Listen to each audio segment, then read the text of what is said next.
Hello everybody.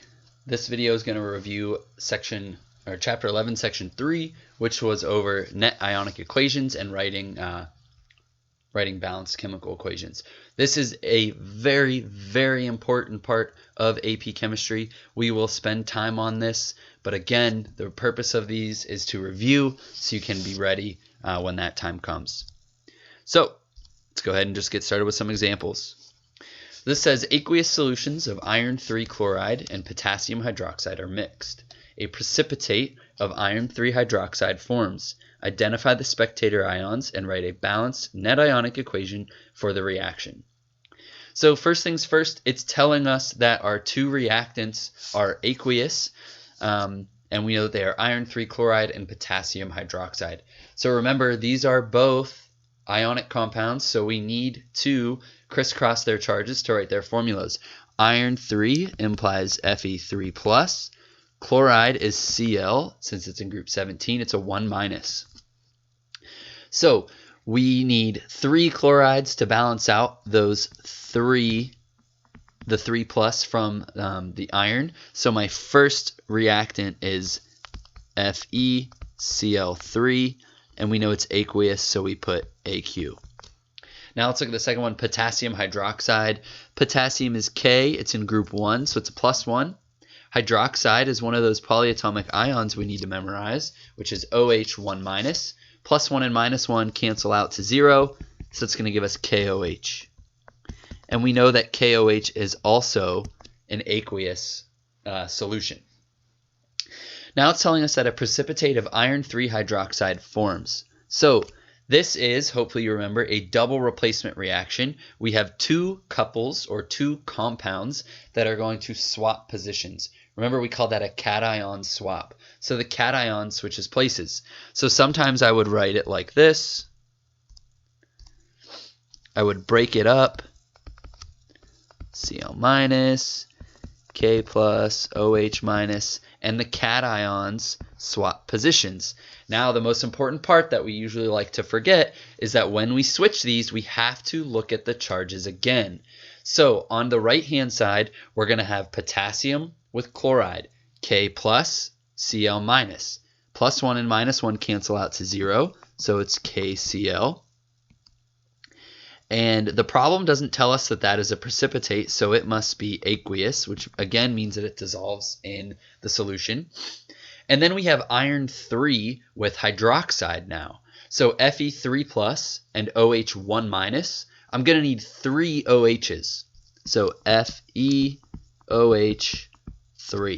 And it tells us that's the precipitate, so it is solid. That's our state of matter here. Okay, so this is what we call our chemical equation. It is not balanced yet, so we need to balance this out. So we need to make sure we have equal amounts of elements on both sides. If we start on the left, I see that I have 1 iron on the left and I have 1 iron on the right, so that's good.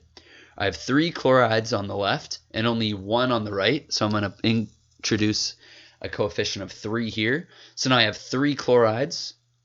I have 1 potassium on the left and I have 3 on the right, so easy fix. And now I have 3 OHs here on the left. And if we look on the right, I have 3 OHs there. So now this is a balanced chemical equation. Now, it tells us we need to get to a balanced net ionic equation. So in order to do that, we have to write a complete ionic equation first. That's our intermediate step. So what we do here is, remember, everything that is aqueous gets broken up. The precipitate stays together. Because if something is aqueous and it's ionic, remember, those ions are free floating in solution, which is why things like ionic compounds form electrolytes. They can pass an electric charge through a solution. So we're just going to break this up. And we're breaking it up into its ions. So I'm going to break up FeCl3. So there's 1 iron there, and we know that it's Fe3 plus, and it's aqueous. Remember that this step is the one that takes up a lot of room. So I have 1 iron 3 plus, and I have 3 Cl1 minuses, or chloride ions. Then I have 3 potassiums. I have 3 hydroxides. Jump over to the right side. I have 3 potassiums. And I have 3 chlorides. And we do not break up our precipitate. It stays together. Because remember, we added 2 solutions together, and our precipitate is the solid that forms. So the problem says identify the spectator ions. Remember that the spectator ions are the ones that do not participate in the chemical change. So the way we identify those is to look at what's repeated from left and right. So I have Fe3 plus on the left. Do I have an Fe3 plus on the right? I do not. I have 3 Cl minus on the left. Do I have 3 Cl minuses on the right? I do. So we can get rid of those. And that's a spectator. They're watching, spectating, the chemical change occur. I have 3K plus, and I have 3K plus on the right. Another spectator. And then I have 3 OH minus. I do not have 3 OH minus on the right. Remember, it has to be exact. So then we bring everything else down. So what's left over? Fe3 plus AQ plus 3 OH minus AQ yields FeOH3 solid. So remember, we need to make sure that the law of conservation of mass is obeyed by balancing our equation. So I have 1 iron on the left, 1 iron on the right. I have 3 hydroxides and 3 hydroxides. So that's good. And we also need to balance out the charge. So here I have a 3 plus from iron, and I have 3 1 minuses from the hydroxide. So that's a net charge of 0. And if we look on the right side, we have a charge of 0. So my charges are also all balanced out, so we're good there. So this, in the green, is what we call our net ionic equation. And it asks us to list our spectators. So I'm just going to list them here. Our spectators were the chloride ion and the potassium ion. All right, let's do a few more. All right, before we do that, the last problem told us which one was our precipitate, but when we get to AP, we're going to have to predict which one is the precipitate. So there are some solubility rules, and I'll tell you what, you guys are lucky since I took AP chemistry in 2013. The rules have really changed. There used to be a lot of exceptions, but here, these are the only rules you need to know when it comes to solubility. You need to know that salts from sodium, potassium, ammonium, and nitrates are soluble. That is it. That is all they are asking you to know when it comes to knowing what's soluble.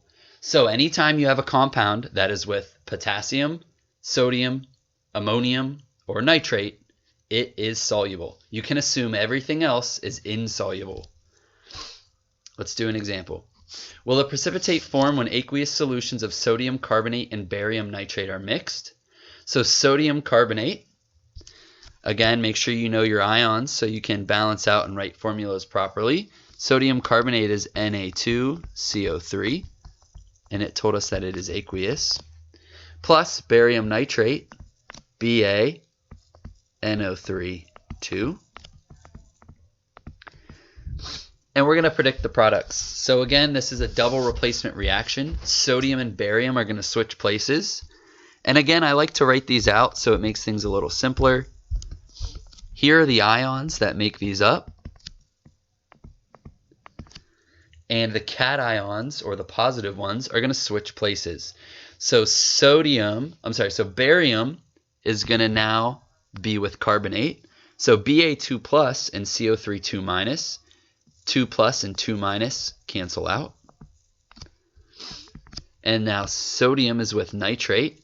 Na is a +1, nitrate is a -1. +1 and -1 balance out.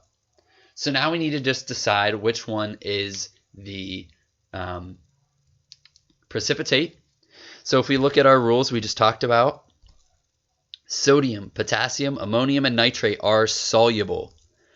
So we have a nitrate, so that means this is soluble. And this does not contain sodium, potassium, ammonium, or nitrate, so this is my precipitate. Now, that's really all we have to cover here. I am going to go through the rest of this example to do the net ionic equation and everything for those of you that still would like to see it. So let's go ahead and do that. So remember that the first thing we do is break up all our ions, and I'm going to go through this pretty quickly. So we have 2 sodium ions. We have 1 carbonate ion. We have 1 barium. And we have 2 nitrates. And remember, I'm breaking these ones up because they are aqueous. Barium carbonate is my precipitate, so it stays together. And then we're going to break this up as well. And I forgot to balance my equation earlier.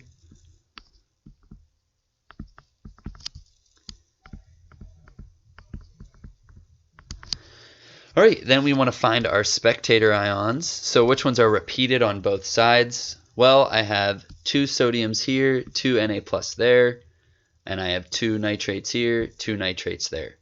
So bring the rest down to get my net ionic equation. The carbonate ion and the barium ion are going to form our precipitate of barium carbonate. You can see that all the elements are balanced, and we have a net charge of 0 on the left and a net charge of 0 on the right, so we're all set.